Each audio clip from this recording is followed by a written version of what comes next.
어린이 주일입니다. 특별히 우리 다음 세대인 아이들에게 믿음과 신앙을 심어주는 것이 얼마나 중요한지 모르겠습니다. 그런데 그거 아세요? 지금 이 세대는요, 제가 태어났던 세대의 3분의 1도 안 됩니다. 숫자가 그만큼 아이들이 많이 줄었습니다. 아마 한국에도 인구 쇼크가 올 정도로 아이들이 많이 태어나지 않고 있고, 그러다 보니까 지금 초등학교도 문을 닫고 있는 초등학교가 굉장히 많고, 생각해 보니까 제가 초등학교 때는 오전반이 있었고 오후반이 있었거든요. 주로 오후반을 제가 갔던 걸 기억을 하는데, 그리고 중학교 때는 한 반에 72명, 지금 교실하고 똑같은데 72명, 180 넘는 애들도 한 10명 있었는데 72명이 공부를 했는데, 지금은 20명 안팎입니다. 공부하기 참 좋은 세대가 됐어요. 그런데 더 놀라운 건 그들 가운데 예수를 믿는 사람은 과거보다 퍼센트가 더 낮아졌다라는 겁니다. 4%도 안 되는 숫자가 예수님을 믿고 있습니다. 우리가 더 많이 관심을 갖고 우리 다음 세대가 믿음의 대를 이을 수 있도록 더 많이 이 아이들을 믿음으로 인도를 해야 되겠다라는 생각이 듭니다. 어떻게 하면 이 아이들이 더 믿음 가운데 설 수 있을까요? 여러 가지 방법이 있겠지만 제일 좋은 방법은요, 부모가 이 아이들에게 믿음의 삶을 보여주는 겁니다. 예배를 준비하는 모습부터 시작해서요, 현재 삶에서 오는 고난들을 믿음으로 어떻게 극복해 나가는지, 이것들을 보여주는 거지요. 가정마다 어려움이 없는 가정은 단 한 가정도 없습니다. 그 가운데 하나님께 의지하고 함께 기도하면서 이 어려운 일들을 믿음 가운데 극복해 나가는 모습을 우리 자녀들이 보면 부모 세대의 그 믿음을 그대로 보고 배우는 거지요. 가장 중요한 것은 현재 내가 믿음 가운데 잘 서 있는 것이 가장 중요하다고 생각을 합니다. 그것을 우리 자녀들이 봅니다. 또 평상시의 삶 가운데 기도와 말씀의 삶들을 우리 아이들이 다 보고 있습니다. 가장 좋은 신앙생활, 그리고 기도의 신앙의 본을 보이는 것, 우리 부모의 믿음의 모습인 줄 믿습니다. 그래서 오늘도 우리 부모님들이 어떠한 신앙의 길, 믿음의 길을 가야 될지 오늘 사도 바울을 통해서 함께 나누고자 합니다. 이 사도 바울이 갔던 그 길, 저도 보면 목사인 저도 따라가기 쉽지 않은 길입니다. 하지만 성경에 사도 바울을 우리에게 허락하신 것은 그 길이야말로 주님이 원하시는 길이기 때문에 우리에게 보여준 것 아닐까, 우리가 닮아가야 될 또 하나의 모습이지 않을까라는 생각이 들어요. 사도 바울이 3차 선교 여행을 다 마치고 예루살렘으로 돌아옵니다. 여러분들 기억하십니까? 돌아올 때 어떤 말을 주로 들었던가요? 너 들어가면 죽어. 너 들어가면 어마어마한 고난이 기다리고 있어. 이 말들을 성령에 의해서 많은 사람들 통하여 듣습니다. 사도 바울이 그 말 들을 때만 얼마나 힘들었을까요? 그때 사도 바울이 얘기를 합니다. 나도 다 안다 하면서 이런 얘기를 했습니다. 나의 달려갈 길과 주 예수께 받은 사명, 곧 하나님의 은혜의 복음을 증거하는 일을 마치려 하면은 나의 생명을 조금도 귀한 것으로 여기지 아니하노라. 이 세상에서 가장 무서운 사람이 누군지 아세요? 이 세상에 제일 무서운 사람은요, 죽기로 작정한 사람입니다. 이 막을 수가 없어요. 여러분들 싸울 때 죽기를 작정하고 달려드는 사람은 도대체 이길 수가 없습니다. 지금 사도 바울이 어느 상태예요? 죽기로 결정하고 지금 달려들고 있는 상태입니다. 두려울 것이 없어요. 이미 죽기로 사도 바울은 마음에 결심하고 예루살렘으로 들어오는 거지요. 들어와서 예루살렘 교회의 형제들을 만나고요, 그 형제들의 인도를 받아서 교회의 지도자였던 야고보와 장로들을 만나게 됩니다. 그리고 사도 바울은 전도 여행을 갔던 모든 일들, 모든 사건들을 낱낱이 다 이 리더들에게 소개하는 장면이 19절까지 말씀이 나옵니다. 여러분들 3차 전도여행 특색을 두 가지로 명명할 수 있어요. 첫 번째는 성령의 충만함과 또 하나는 제자 훈련, 그러니까 양육이었다라는 거지요. 첫 번째인 성령의 그 능력은 세례를 통해서 시작을 했습니다. 제자 양육은요, 에베소에서 두란노 서원을 세우고 제자들을 양육하는 것으로 드러났습니다. 하나님이 이 3차 선교여행을 통해서 영광을 받으셨지요. 왜냐하면 많은 이방인들이 주께로 돌아왔습니다. 놀라운 성령의 역사가 있었던 선교 여행이었습니다. 그 일들은 하나님께 찬양을 올릴 만한 일들이었지요. 이렇게 3차 선교 여행을 하고 돌아온 사도 바울의 모습은 어땠을까요? 4년여 동안 3차 전도 여행을 다녀오면서 얼마나 힘들었겠습니까? 능력만 나타났었겠어요? 힘들고 고난이고 어려운 죽을 고생들 숱하게 많이 했던 그 4년의 시간들 가운데 사도 바울에 남아있는 그 기억들은 뭐냐 하면 성령이 함께했던 것들이죠. 많은 심령들이 주께 돌아와서 하나님 앞에 무릎 꿇고 회개함으로 구원받은 그 많은 영혼들을 가슴에 품고 돌아온 거예요. 에베소에 있는 성도들과 리더들을 만났을 때 사도 바울의 얼굴은요, 상기되어 있는 거죠. 4년 동안의 고생이 이 온몸에 남아있지만 그게 중요하지 않는 거예요. 너무나 기쁜 마음 가운데 충만한 가운데 있습니다. 그런데 오늘 본문에 나오는 예루살렘 교회의 리더들은 어떻습니까? 여러분들 사도행전 2장에서 오순절 성령 강림 사건을 기억하시던가요? 그 하나만 봐도 막 교회가 폭발하잖아요. 사람들이 막 가만히 있지 못해서 얼굴이 시뻘게 져서 나와서 복음을 전하기 시작을 했습니다. 어쩌면 그 모습이 지금 사도 바울의 모습이지 않을까요? 그런데 20여 년이 지나고 난 다음에 이들의 모습을 보니까 겁에 질려 있어요. 굉장히 많이 위축되어져 있는 모습을 봐요. 우리 20절 한번 보실까요? 20절 한번 같이 읽겠습니다. 시작. 그들이 듣고 하나님께 영광을 돌리고 바울더러 이르되 형제여 그래도 보는 바에 유대인 중에 믿는 자 수만 명이 있으니 다 율법의 열성을 가진 자라. 하나님께 영광을 돌리긴 하지만 지금 이 에베소 예루살렘에 있는 성도들 그리고 이 리더들은 다시 뭘 얘기를 해요? 현실적인 얘기를 합니다. 하나님께 모든 영광 올려드립니다. 근데요, 지금 교회 형편이 말이 아닙니다. 지금 이곳에 오순절날 수만 명, 예수 믿는 사람이 수만 명이 지금 왔는데 큰일 났습니다 하면서 그 마음에 근심과 걱정으로 충만해 있는 모습을 봐요. 사도 바울은 성령에 충만했는데 이 예루살렘 교회는 리더들은요, 걱정에 충만해 있는 모습을 봐요. 사실 이 유대 지도자들이 마음이 굉장히 무거울 수밖에 없는 거지요. 오늘 본문을 가만히 살펴보면 오순절 성령 임재 당시에 있었던 교회에 리더들이 없어요. 집사들도 보이지 않아요. 성령의 충만함이 있었던 그 모든 사람은 다 없는 것 같아요. 실제로 스데반이 순교하고 난 다음에 많은 리더들이 다 흩어져 버렸습니다. 근데 그건 당연한 거지요. 왜요? 1장 8절에 보면 성령이 너희에게 임하시면 권능을 받고 예루살렘과 온 유대와 사마리아 땅끝까지 내 증인이 되리라. 이 말씀대로 다 흩어져 있는 거지요. 흩어져서 뭐 했을까요? 복음을 전했겠지요. 각지에서 복음의 역사의 소문이 들려왔을 겁니다. 그런데 이런 상황에서 바울을 만난 예루살렘 지도자들은요, 기쁨보다는 염려가 더 커져 있는 모습을 봐요. 자, 21절 한번 보시면 유대인들을 가르치되 네가 이방에 있는 유대인들을 가르치되 모세를 배반하고 아들들에게 할례를 행하지 말고 또 관습을 지키지 말라 한 다음을 그들이 들었도다. 그들이 누구예요? 수만 명이에요. 그 많은 유대인들이 네가 이렇게 했다 함을 들었는데 어찌할꼬 그들이 네가 왔다라는 말을, 네가 이곳에 왔다는 걸 필연 들었을 텐데 어쩌면 좋겠느냐. 지금 이 말은 어떤 말이에요?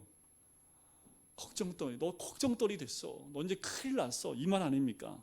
예루살렘 교회 지도자들의 염려는 다음과 같은 거예요. 예수는 믿지만 율법의 행위 역시 같이 따라야 한다고 주장하는 유대인들, 그들이 지금 예루살렘에 수만 명이 와 있다는 겁니다. 둘째는 그들이 바울을 미워한다는 거예요. 왜 그럴까요? 다 지금 이 수만 명은요, 이방 지역에서 이 절기를 지키기 위해서 온 사람들입니다. 결국 보면 이 사도 바울이 복음을 전할 때 각지에서 부딪혔던 사람들이 바로 이 사람들이에요. 지금 율법을 행하고 할례를 행해야 된다라고 가르쳤던 이 유대인들과 반하여서 사도 바울은 그렇지 않다라고 얘기했기 때문에 이렇게 부딪혔던 사람들이 이 사람들이었다는 거지요. 다시 말하면 그들에게 있어서 바울은요, 모세 율법에 배반한 자, 할례를 하지 못하게 하는 사람, 율법의 규모를 지키지 못하도록 가르친 자라고 이들이 여겼다라는 거지요. 여러 가지 모든 상황들이 예루살렘 교회 리더들을 우울하게 만들었습니다. 여러분들 근데 한번 이거 생각해 보세요. 사도행전 2장에 성령이 임했을 때의 그때의 모습과 지금의 모습은 뭐가 다를까요? 성령이 임할 때는 고난이 없었던가요? 성령이 역사하셨을 때는 그때는 고난이 없었고 환난이 없었습니까? 지금은 환난이 있어요? 그때는 환난이 없었어요? 아니요. 유대인의 공격은 그때나 지금이나 변함이 없습니다. 그때는 차이점이 있다면 모든 사람이 성령의 충만함을 받았지만 지금은 좌절감과 두려움에 사로잡혀 있다라는 거지요. 저도 이렇게 생각해 보니까 처음에 예수님 만났을 때는요, 무서운 게 없었던 것 같아요. 한번 생각해 보세요.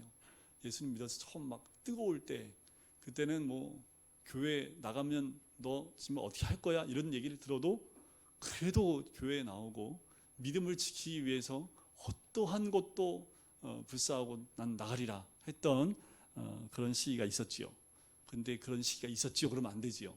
지금도 그래요 라고 얘기를 해야 되는데, 자, 지금 이들의 문제는 뭐냐 하면 과거엔 그랬는데, 그러나 우리가 예수님을 열심히 믿을 때는 그 문제마저도 하나님 이겨낼 수 있는 힘을 주심에 감사했는데, 자꾸 신앙생활하면서 어려움이 닥치고 또 닥쳐오니까 자꾸 좌절하고 절망하다 보니까 어려움을 겪게 되는 상황까지 이들이 오게 된 거지. 마치 이러하고 똑같아요. 베드로가 물 위를 걷는 거하고 똑같습니다. 마태복음 14장에 보면 베드로가 물이 걷는 사건이 나옵니다. 오병이어 사건이 있고 난 다음에 예수님이 제자들을 배를 태우고 먼저 떠나보내지요. 그 예수님이 산 위에 올라가 기도하십니다. 밤중쯤에, 한밤중쯤에 예수님이 보니까 제자들이 막 풍랑 가운데 어려워하고 있는 모습을 보고 우리 주님 어떻게 오십니까? 물 위를 걸어서 오시지요. 제자들이 그것을 봐요. 베드로가 그것을 보고 뭐라고 얘기합니까? 주여, 만일 주시어든 나를 명하사 물 위로 오라 하소서. 제정신이에요? 어떻게 사람이 물 위로 걸어와요? 지금 이 예수님을 보고 베드로가 자기가 가지고 있는 경험이나 이게 어부잖아요. 자기 생각이나 이성이나 지식이나 모든 상식을 지금 다 버린 거죠. 그리고 누구만 바라본 거예요? 예수님만. 그러니까 뭐라고 한 거예요? 나 예수님처럼 물이 걷고 싶습니다 라고 얘기를 하는 거지요.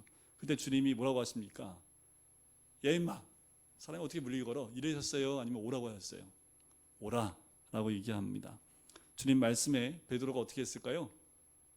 정신없이 막 뛰어내려갑니다. 물 위를 걷고 있는 베드로의 모습이 나오지요. 그게 그리스도인의 모습입니다. 우리의 삶은 땅 위를 걷는 삶이 아니라 물 위를 걸어가는 겁니다. 인간의 상식과 이성으로 안 될 것 같은 일들이 일어나는 기적 가운데 사는 것이 바로 우리들의 삶이어야 합니다. 이성과 상식과 경험으로 봤을 땐 도전이 될 것 같지 않은데 믿음으로 되는 삶을 사는 것이 그리스도인의 삶인 줄 믿습니다. 베드로가 잘 걸어갔지요. 끝까지 갔던가요? 중간에 물에 빠지던가요? 중간에 물에 빠져요. 뭘 보고요? 바람을 보고 뒤에 풍랑이 있는 걸 보고 갑자기 덜컹 마음에 걱정이 들어옵니다. 두려움이 들어와요. 그 현실을 보고 깨닫고 난 다음에 바로 물에 빠집니다. 베드로가 순간 자기 정신이 돌아온 거죠. 원래 자기 정신은 자기 경험과 이성과 사고가 갑자기 쑥 들어오니까 뭐예요? 내가 뭐 하고 있는 거예요 지금? 내가 어떻게 물 위에 떠 있지? 예수님을 바라보는 순간은 물 위를 걸었는데 그 뒤에 풍랑을 보는 순간 현실이 닥쳐오면서 물에 빠져들기 시작을 합니다. 여러분, 우리의 신앙이 이성과 상식과 경험의 틀 안에 있습니까? 그렇다면 더 이상 우리는 신앙이 아니지요. 우리 하나님이 이런 이성과 경험과 합리성 안에 계시면 그건 하나님이 아니잖아요. 우리 하나님은 그것을 초월하신 존재인 줄 믿습니다. 베드로는 물에 빠질 수밖에 없습니다. 그렇습니다. 우리도 역시 죄 가운데 살 수밖에 없는 사람들이지요. 하나님이 우리 붙잡아 주지 않으시면, 우리와 함께 하시지 않는다면 우리가 도대체 뭘 할 수 있습니까? 예수님이 베드로의 손을 붙잡아 주십니다. 그리고 뭐라고 말씀하시던가요? 믿음이 작은 자요, 왜 의심하였느냐. 저는 오늘 우리들이 물 위를 걸어가는 그런 기적과 축복의 삶을 살 수 있게 되기를 바랍니다. 이것은 다만 베드로만 경험하는 그런 삶이 아니라는 거예요. 우리 한강 가요?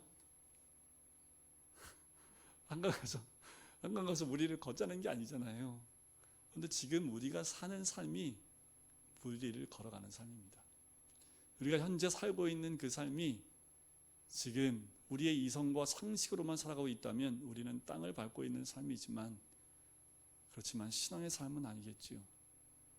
하지만 우리가 믿음의 삶을 살고 있다면 우리는 물 위를 걷는 그 축복의 삶을 사는 사람들인 줄 믿습니다. 믿음이 없으면요, 우리 주변에 있는 모든 사건이 다 두려움과 걱정과 근심거리입니다.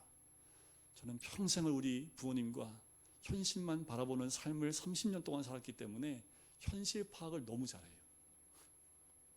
우리 이현홍 장로님 웃고 계시는 거 제가 알죠. 너무 현실 파악이 빠르세요. 우리 부모님은 현실 파악이 빠르면 뭐가 제일 먼저 들어올까요? 걱정과 근심입니다. 그래서 항상 지금도 전화하면 너 오늘 밥 먹고는 사냐? 저 담임 목사인데 그러니까 밥 먹고는 사냐? 김치는 안 떨어졌냐? 맨날 걱정과 근심이에요. 요새는 성도님들은 나오긴 하냐? 우리 어머니는 교회 안 나가시면서 성도들은 교회 나오죠. 본인은 안 나가시면서 그래 니네 성도님들 교회 나오시긴 하냐? 걱정하지 말고 교회 좀 나가세요. 제가 거꾸로 말씀을 드려요. 늘 믿음이 없으면요, 두려움이 들어옵니다. 우리가 믿음 가운데 있을 때 두려운 환경이 다가와도 극복하고 이길 수 있는 믿음 위에 서는 사람들인 줄 믿습니다. 자, 23절부터 24절까지의 말씀을 보면 이 교회 리더들이요, 한 가지 대안을 제시합니다.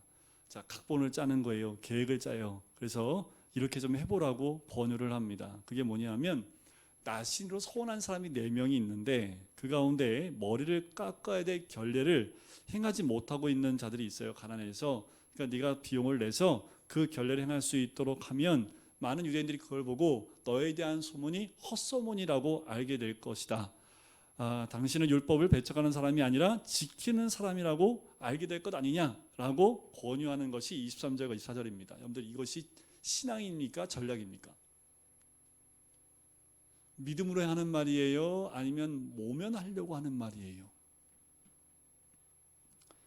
이들은 그 두려움으로부터 도망가고 싶은 거지요. 피하고 싶은 겁니다. 그래서 한 가지 대안을 제시를 한 겁니다. 이 지도자들은요, 두려움에 사로잡혀 있어요. 그들에게서는 믿음을 찾아볼 수 없습니다. 그러니 우리가 편지를 써서 이방인들에게 우상의 제물과 피와 목매인 것과 음행을 피하는 것 적어 보내지 않았냐? 그러니까 우리가 이렇게 하자라고 얘기를 한 거죠. 이거는 사도행전 15장에 보면 예루살렘 1차 공의회에서 결정 내리고 그리고 편지를 이방 교회에 보냈던 내용입니다.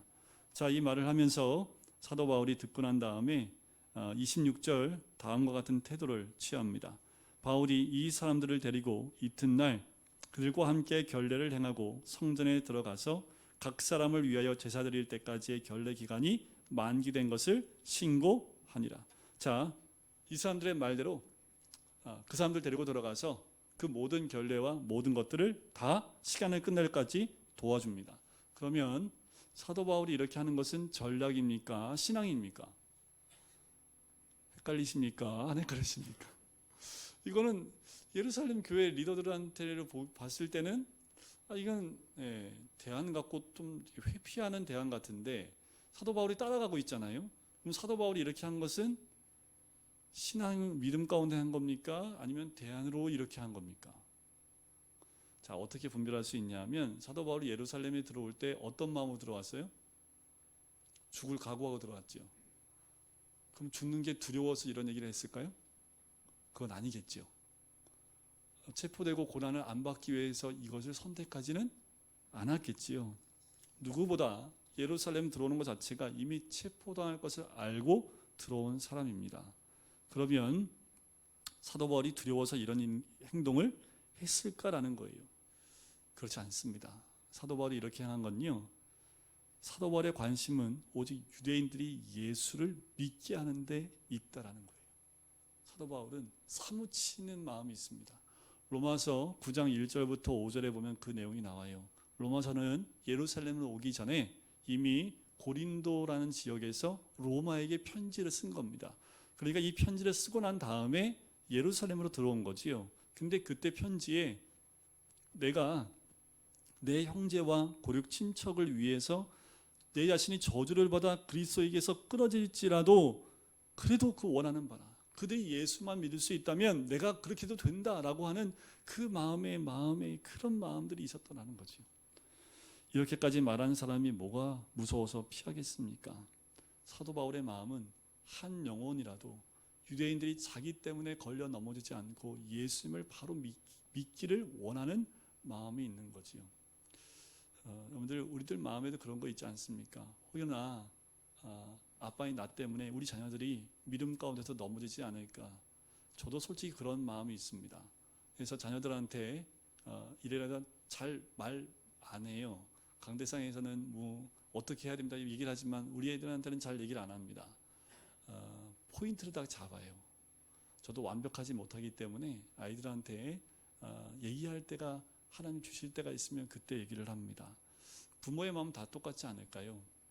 참 남한테 얘기하기 쉽지만 자녀한테 얘기한다는 건 참 쉽지 않습니다.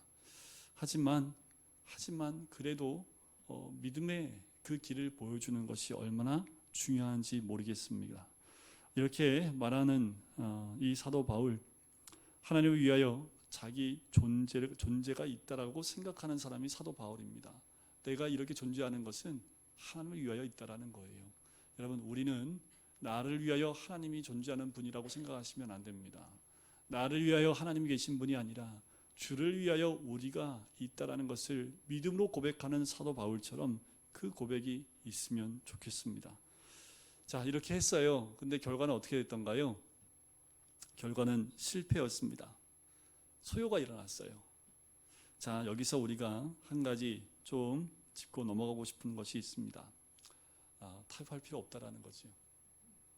타협하면 일이 잘 될 것 같잖아요. 잘 안 됩니다. 신앙을 살다 보면 이런 때가 꼭 와요. 믿음과 그리고 세상과 타협할 시기가 옵니다. 그때 세상과 타협하면 다 잘 될 것 같지만 결코 그렇지 않아요. 그렇다고 예수님만 믿는 그것만 선택하면 또 어떤 일이 와요? 너만 교회 다니냐 하면서 핍박이 옵니다. 너만 별나게 믿지 마라. 군대에서 참 많이 들었던 내용입니다. 너만 교회 다니냐 하면서 한 숱하게 많이 들었어요. 그럴 때는 그렇지요. 고참이 얘기하면 속으로만 얘기하고 밑에 있는 일이 얘기하면 그래 나만 교회 다닌다 라고 얘기는 하지요. 여러분, 때로는 예수를 좀 독하게 믿을 필요가 있습니다. 결단할 필요가 있다는 거지요. 이 말씀을 준비하면서 그런 생각이 들어요. 과거에는 주의를 정말 철저하게 지켰던 우리 믿음의 선배들을 봅니다. 너무 심하지요. 꼭 저렇게 믿어야 돼. 주의를 꼭 저렇게 해야 돼. 마음이 중요한 거 아니야? 우리 예수님이 마음이 중요하다고 하셨는데 왜요? 뭐 주일날 차 타고 다니는 것부터 시작해서 뭐 사 먹는 것부터 시작해서 모든 것을 다 절제하고 주일 성수하는 것에 올인했던 우리 믿음의 세대들, 우리 앞선 세대들의 모습이 있습니다. 그때는 그것에 대해서 신랄하게 저도 청년 때 비판했던 사람입니다. 그런데 저도 기성세대가 딱 되고 보니까 그렇게까지 못했지만 그분들이 왜 그렇게까지 주일 성수에 그렇게 자신을 절제하면서까지 목숨 걸며 지키려고 했을까? 그분들의 그 신앙이 있기 때문에 제가 있었더라고요. 그분의 신앙에 대해서 제가 뭐라고 청년 때 얘기는 했지만 결국 그분들의 그 신앙의 토대 위에 제가 믿음을 가지고 있는 믿음의 사람이 됐다라는 생각이 들었습니다. 여러분, 우리 자녀에게 뭘 보여주시겠습니까? 우리 자녀 세대에게 뭘 보여주시겠습니까? 우리 자녀에게 보여줄 것은 우리 부모의 믿음의 결단이지요. 주일 성수하는 것, 11조 드리고 주님께 예물 드리는 것, 그리고 우리 아이들 공부시킬 때 네가 공부하는 거 더 잘나라고 하는 것이 아니라 이 공부를 통해서 하나님께 영광 돌리라고 열심히 해야 돼. 열심히 안 하면 매를 때려서라도 열심히 공부해서 하나님께 영광 돌려야 되기 때문에 지금은 계속 공부할 때야 하면서 공부를 시키는 거죠. 목적은 하나예요. 주의 나라와 영광을 위한 거지요. 좀 우리는 그 부분에서 조금 더 결단하는 것이 필요합니다. 자, 이래가 거의 차요. 하지만 이 이스라엘 사람들아 하면서 이 유대인들이 막 폭동을 일으키기 시작을 합니다. 두 가지 이유예요. 사도 바울이 모세와 모세의 율법과 정면으로 배치된 자라는 것 한 가지를 얘기하고요. 또 한 가지는 이방인을 성전에 데려가서 하나님 성전을 더럽혔다고 얘기하는 거지요. 하지만 두 번째 것은 이미 이게 사실이 아니라는 것이 드러났습니다. 29절 말씀대로 잘못된 해석인 것을 알고 있지만 상황은 이미 오해가 됐어요. 유대인들이 끝까지 변함이 없이 이 사도 바울에 대해서 소요를 일으킵니다. 결국 사도 바울을 거부하는 거지요. 사도 바울을 거부한다는 것은 예수 그리스도를 거부하는 것과 마찬가지입니다. 사도 바울의 삶이 이랬습니다. 주를 위해서 고난의 길을 가는 것에 대해서 마다하지 않았습니다. 어땠나요? 도적의 위험, 매를 맞고요. 강의 위험, 신의 위험, 배고픔, 40배 하나 감한매 5번이나 맞고 기절하고 쫓겨다녔고 돌에 맞아 죽을 뻔하기도 하고 사형 선고를 받고 살 소망까지 끊어진 듯한 고통을 받기도 합니다. 그런데 이게 사도 바울의 행복이었습니다. 너무 행복해했어요. 사도 바울은 뭐 때문에요? 주님 때문에 고난받는 것을 오히려 행복했던 사람이 사도 바울입니다. 주님 때문에 내가 고난받는 것에 감사하며 기뻐했던 사람이 이 사도 바울이에요. 마치 사도행전 4장에 보면 제자들이 주님의 이름으로 매 맞고 나올 때 오히려 기뻐했던 것처럼 여러분 사도 바울의 행복의 기준은 어디에 있을까요? 우리의 행복의 기준은 어디에 있습니까? 사도 바울은 위의 것 생각하고 땅의 것 생각하지 말라라고 얘기한 사람이지요. 그의 모든 관심은 위의 것에 있었던 사람입니다. 온 백성들이 사도 바울을 잡아서요 성전 밖으로 끌고 나갑니다. 영문 밖으로 데리고 나가지요. 이 소문, 이 소동을 로마 군대가 들어요. 로마 군대가 개입을 하지요. 사도 바울이 매맞고 있습니다. 그때 군대가 들어가서 사도 바울을 끌어옵니다. 그리스도인들은 복음이 있기 때문에 이런 고난을 받아도 넉넉히 이길 수 있는 믿음이 있는 자들인 줄 믿습니다. 천부장이 얘기를 해요. 사도 바울 잡아 쇠사슬로 결박하라 라고 이야기를 합니다. 여러분 사도 바울이 결박받을 때 어땠을까요? 기뻐하지 않았을까라는 생각이 들어요. 왜요? 이 결박은 어디로 가는 결박입니까? 로마로 가는 결박입니다. 하나님의 예언이 응답되는 결박이지요. 극한 고난이에요. 지금 사람들에게 둘려서요 두들겨 맞고 있는데 이 결박되는 순간 사도 바울은 이제 로마로 가는구나 라고 쾌재를 부르고 있다라는 거지요. 고난을 받아서 고통과 괴로움 가운데 있습니까?